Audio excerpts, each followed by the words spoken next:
அகில மீடியா நேயர்களுக்கு வணக்கம். இன்றைய உலகத்தின் காலை நேர தலைப்புச் செய்திகள். துருக்கியின் இன்ஸ்லிங் விமானப்படை தளத்தில் நேற்று அதிகாலை சைரன்கள் கேட்டதால் தாக்குதல் எச்சரிக்கை அதிகரித்துள்ளதாக சர்வதேச ஊடகங்கள் செய்தி வெளியிட்டுள்ளன. இது தென்கிழக்கு நகரமான அடானா அருகே அமெரிக்க துருப்புக்கள் நிறுத்தப்பட்டுள்ள ஒரு முக்கிய நேட்டோ தளமாகும். துருக்கிய வான்வெளியில் நேட்டோ வான் பாதுகாப்பு ஒரு பாலிஸ்டிக் ஏவுகணையை சுட்டு வீழ்த்திய 4 நாட்களுக்கு பிறகு குறித்த சைரன்கள் ஒலித்ததாக தெரிவிக்கப்படுகிறது. தளத்தில் இருந்து 10 கிலோமீட்டர் தொலைவில் அமைந்துள்ள அதனாவில் வசிப்பவர்கள் உள்ளூர் நேரப்படி அதிகாலை 3:25 மணியளவில் சுமார் 5 நிமிடங்கள் சைரன்கள் ஒலித்ததாக கூறப்படுகிறது. இதன்போது தளத்துக்கு சிவப்பு எச்சரிக்கை விடுக்கப்பட்டதாக கூறப்படுகிறது. நகரம் முழுவதும் தீயணைப்பு வாகனங்கள் மற்றும் பாதுகாப்பு படையினரின் சைரன்கள் நீண்ட நேரம் கேட்டதாகவும் அது மேலும் குறிப்பிட்டுள்ளது. ஈராக்கின் மேற்கு பகுதியில் விபத்துக்குள்ளான அமெரிக்க ராணுவ எரிபொருள் நிரப்பும் வானூர்தியில் பயணித்த 6 பணியாளர்களின் 4 உயிரிழந்துள்ளதாக அமெரிக்க மத்திய கட்டளை பிரிவு உறுதி செய்துள்ளது. வழமையான பணியில் ஈடுபட்டிருந்த அமெரிக்க ராணுவ வானூர்தி தொழில்நுட்ப கோளாறு காரணமாக விபத்துக்குள்ளானதாக தகவல்கள் தெரிவிக்கின்றன. ஏனைய இருவரின் நிலை தொடர்பிலான விசாரணைகள் முன்னெடுக்கப்பட்டு வருகின்றன. விபத்து ஏற்பட்டதற்கான காரணத்தை கண்டறிய விசாரணைகள் ஆரம்பிக்கப்பட்டுள்ளன. அமெரிக்கா, இஸ்ரேல் இரு நாடுகளும் இணைந்து ஈரானில் உள்ள பாடசாலை மீது நடத்திய தாக்குதலில் கொல்லப்பட்ட மாணவர்களின் குடும்பங்களுக்கு ரூபாய் 1.84 கோடி நிதியுதவி வழங்குவதாக சீனா தெரிவித்துள்ளதாக சீன ஊடகங்கள் செய்தி வெளியிட்டுள்ளன. அமெரிக்கா, இஸ்ரேல் நடத்திய தாக்குதலில் 150க்கும் அதிகமான மாணவர்கள் உயிரிழந்துள்ளதோடு 100க்கும் மேற்பட்டோர் காயமடைந்தனர். இது தொடர்பில் பேசிய சீன வெளியுறவுத்துறை அமைச்சகத்தின் செய்தி தொடர்பாளர் குவான் ஜியாகுன் இங் தெரிவிக்கையில், ஈரான் அரபு பாடசாலை மாணவர்கள் உயிரிழந்ததற்கு சீனா ஆழ்ந்த இரங்கலையும் அவர்களது குடும்பங்களுக்கு அனுதாபங்களையும் தெரிவித்துக் கொள்கிறது. இத்தாக்குதலுக்கு ஈரான் செஞ்சிலுவை சங்கத்துக்கு சீன செஞ்சிலுவை சங்கத்தில் இருந்து ரூபாய் 1.84 கோடி நிவாரணமாக வழங்கப்படுகிறது. மனிதாபிமான உணர்வின் அடிப்படையில் ஈரான் மக்களின் சிரமங்களை போக்கும் விதமாக சீனா தொடர்ந்து தனது ஆதரவை ஈரானுக்கு வழங்க தயாராக உள்ளதாகவும் அவர் தெரிவித்துள்ளார். வடக்கு இஸ்ரேலை குறிவைத்து 1 மணி நேரத்திற்குள் 3 தொடர்ச்சியான ஏவுகணை அலைகளை ஈரான் தொடர்ந்துள்ளதாக அந்நாட்டு ஊடகங்கள் செய்தி வெளியிட்டுள்ளன. குறிப்பாக வடக்கு இஸ்ரேலின் கலிலி பகுதியில் உள்ள ஒரு கிராமத்தை ஈரானிய ஏவுகணை தாக்கியதில் 59 பேர் காயமடைந்துள்ளதாக தெரிவிக்கப்படுகிறது. இது தொடர்பில் வெளியான அறிக்கையின்படி வெள்ளிக்கிழமை அதிகாலை 1 மணி நேரத்திற்குள் வடக்கு இஸ்ரேலை குறிவைத்து நடத்தப்பட்ட ஈரானிய குண்டுவீச்சின் 3வது அலையின் ஒரு பகுதியாக இந்த தாக்குதல் நடத்தப்பட்டது. மற்றொரு சம்பவத்தில் ஹைஃபா நகரின் கிரியாட் டிவான் பகுதியில் உள்ள ஒரு கட்டிடம் தாக்குதலால் சேதமடைந்ததாகவும் யாருக்கும் காயம் ஏற்படவில்லை என்றும் கூறப்படுகிறது. முன்னதாக இஸ்ரேலிய ராணுவம் ஒரு அறிக்கையில் மத்திய மற்றும் வடக்கு இஸ்ரேலில் ஈரானிய ஏவுகணைகளின் சரமாரியான தாக்குதலை இடைமறிக்க முயற்சிகள் மேற்கொள்ளப்பட்ட போது வான்வெளி தாக்குதல் சைரன்கள் ஒலித்ததாக கூறப்படுகிறது.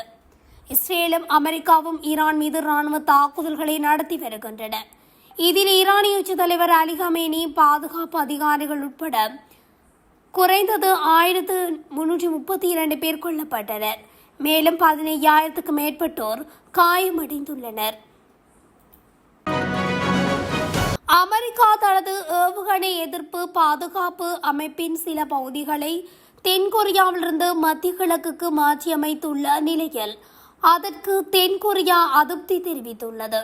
அமெரிக்கா, ஈரான் இடையிலான மோதல் தீவிரமடைந்துள்ள சூழலில் அமெரிக்கா தனது terminal high altitude area defence எனப்படும் ஏவுகணை எதிர்ப்பு பாதுகாப்பு அமைப்பின் சில பகுதிகளையும் பிற ராணுவ உபகரணங்களையும் தென்கொரியாவிலிருந்து மத்திய கிழக்கிற்கு மாற்றியுள்ளது.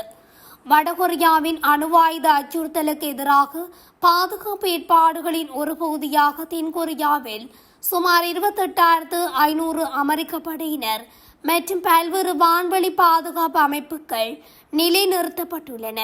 கிட்டத்தட்ட 10 ஆண்டுகளுக்கு முன்பு சியோங்கியூ என்ற தென்கொரிய கிராமத்தில் தாட் ஏவுகணை எதிர்ப்பு அமைப்பு நிறுவப்பட்டது. அப்போது அந்த கிராமம் வடகொரியாவின் ஏவுகணை தாக்குதல்களுக்கு எதிரான முக்கிய பாதுகாப்பு மையமாக மாற்றப்பட்டது. இவ்வமைப்பு தென்கொரியாவை பாதுகாப்பதற்காக நிறுவப்பட்டிருந்தாலும் அதன் ரேடார் அமைப்பு சீனா மற்றும் ரஷ்யாவின் பாதுகாப்பை பாதிக்கக்கூடும் என அவர்கள் குற்றச்சாட்டு முன்வைத்திருந்தனர். இந்நிலையில் தற்போது அமெரிக்கா இந்த பாதுகாப்பு அமைப்பின் சில பகுதிகளை மாற்றியமைத்துள்ளதால் அமெரிக்க ஜனாதிபதி டொனால்ட் ட்ரம்ப் தென்கொரியாவின் பாதுகாப்பு குறித்து அளித்த உறுதிப்பாடுகள் குறித்தும் சந்தேகங்கள் எழுந்துள்ளதாக அந்நாட்டு தகவல்கள் தெரிவிக்கின்றன.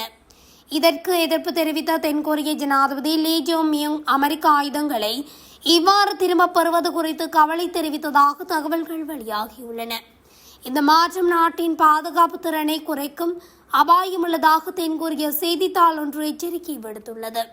அதே சமயம் வடகொரியாவை எதிர்கொள்ள நாட்டின் சொந்த பாதுகாப்பு திறன்களையும் விரைவாக பலப்படுத்த வேண்டும் என அந்த செய்தித்தாள் குறிப்பிட்டுள்ளது. இதற்கிடையில் வடகொரிய தலைவர் கிம் ஜாங் உன் கடந்த பிப்ரவரி மாதம் தனது நாட்டின் அணு ஆயுத களஞ்சியத்தை மேலும் விரிவுபடுத்த திட்டமிட்டுள்ளதாகவும் அறிவித்திருந்தார். ஈரான் இஸ்ரேல் போர் ஆரம்பித்து 2 வாரங்களை தொடவுள்ள நிலையில் ஈரான் தாக்குதலில் அமெரிக்க படை நிலைகுலைந்த சம்பவம் வெளிச்சத்துக்கு வந்துள்ளது. குவைட்டில் அமெரிக்க படையினர் நிலை கொண்டிருந்த தளம் மீது ஈரான் நடத்திய தாக்குதலில் ஏற்கனவே உயிரிழந்த 7 தேசிய பாதுகாப்படை வீரர்களை தவிர பெருமளவிலான சிப்பாய்கள் காயமடைந்துள்ளமை கடந்த 24 மணித்தியாலங்களில் அம்பலமாகியுள்ளது. ஆரம்பத்தில் உயிரிழப்புகள் மட்டுமே அறிவிக்கப்பட்ட நிலையில் தற்போது 100 தொடக்கம் 150 வரையான அமெரிக்க சிப்பாய்கள் இந்த தாக்குதலில் காயமடைந்துள்ளதாக தெரிய வந்துள்ளது. காயமடைந்தவர்கள் அமெரிக்காவில் உள்ள 2 இராணுவ மருத்துவமனைகளுக்கும் ஜெர்மனியின் லேன் டூவில் உள்ள இராணுவ மருத்துவமனைக்கும் சிகிச்சைக்காக கொண்டு செல்லப்பட்டுள்ளதாக கூறப்படுகின்றது. அதேவேளை காயமடைந்த நிலையில் ஜெர்மனிக்கு கொண்டு செல்லப்பட்டவர்களில் சிலரது நிலைமை கவலைக்கிடமாக உள்ளதாகவும் அதில் ஒருவருக்கு உடல் உறுப்பு ஒன்றை அகற்ற வேண்டிய நிலை ஏற்படலாம் என்றும் தகவல்கள் தெரிவிக்கின்றன. போர் ஆரம்பித்து சுமார் 2 வாரங்கள் ஆக உள்ள நிலையில் இவ்வளவு அதிகமானோர் காயமடைந்த தகவலை அமெரிக்க இராணுவம் இதுவரை ஏன் பகிரங்கப்படுத்தவில்லை என்ற பலத்த சந்தேகம் எழுந்துள்ளது. அதேவேளை மத்திய கிழக்கு மோதல்கள் தீவிரமடைந்து வரும் நிலையில் அமெரிக்க தரப்பு பாதிப்புகள் குறித்த உண்மையான விவரங்களை மறைப்பதாக விமர்சனங்கள் முன்வைக்கப்படுகின்றன. உலகின் எண்ணெய் வளங்களின் சுமார் 20% கடந்து செல்லும் முக்கியமான வளைகுடா கடல் வழித்தடமான கார்முஸ் நீரிணையில் ஈரான் வியாழக்கிழமை முதல் கடல் நாவல் மீன்ஸ் தாக்குதல் கலன்களை பதிய தொடங்கியுள்ளதாக அமெரிக்க தரப்பு தெரிவித்துள்ளது. அமெரிக்க ஜனாதிபதி டொனால்ட் ட்ரம்ப் அமெரிக்க இராணுவம் ஈரானின் கடற்படையை பெருமளவில் அழித்துவிட்டதாக கூறியிருந்தாலும் எனினும் இன்று வரை வெளியான தகவல்களின்படி ஈரான் தற்போது சிறிய படகுகளை பயன்படுத்தி நாவல் மீன்ஸ்களை பதித்து வளைகுடா அண்டை நாடுகளுக்கு விதித்துள்ள கார்முஸ் நீரிணை மூடுதலை அமல்படுத்த முயற்சி செய்து வருகிறது என தெரிவிக்கப்பட்டுள்ளது. இதன் காரணமாக உலக எண்ணெய் விலைகள் மேலும் அதிகரிக்கும் அபாயம் காணப்படுவதாகவும் தெரிவிக்கப்படுகிறது. கார்முஸ் நீரிணையை மூடும் நடவடிக்கை ஈரான் எடுக்கக்கூடும் என்ற சத்தியம் பல ஆண்டுகளாக அமெரிக்காவின் போர் திட்டங்களில் கணிக்கப்பட்ட ஒன்றாக இருந்துள்ளது. இருப்பினும் ட்ரம்ப் நிர்வாகத்துக்கு இந்த நடவடிக்கை எதிர்பாராத ஒன்றாக இருந்ததாக தகவல்கள் தெரிவிக்கின்றன. மேலும் அமெரிக்கா மற்றும் இஸ்ரேல் மேற்கொண்ட தாக்குதல்களுக்கு பதிலாக ஈரான் கார்முஸ் நீரிணையை மூடக்கூடும் என்ற சாத்தியத்தை தாங்கள் திட்டமிடவில்லை என்று ட்ரம்ப் நிர்வாகத்தின் மூத்த அதிகாரிகள் சமீபத்தில் சட்டமன்ற உறுப்பினர்களிடம் நடைபெற்ற ரகசிய விளக்க கூட்டங்களில் தெரிவித்துள்ளனர்.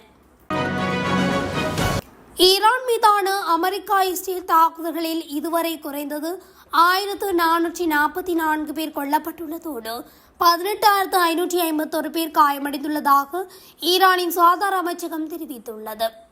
அத்துடன் ஈரானின் தாக்குதலில் அமெரிக்க இராணுவத்தினர் 578 பேர் வரை உயிரிழந்துள்ளதாகவும் தெரிவிக்கப்படுகின்றது.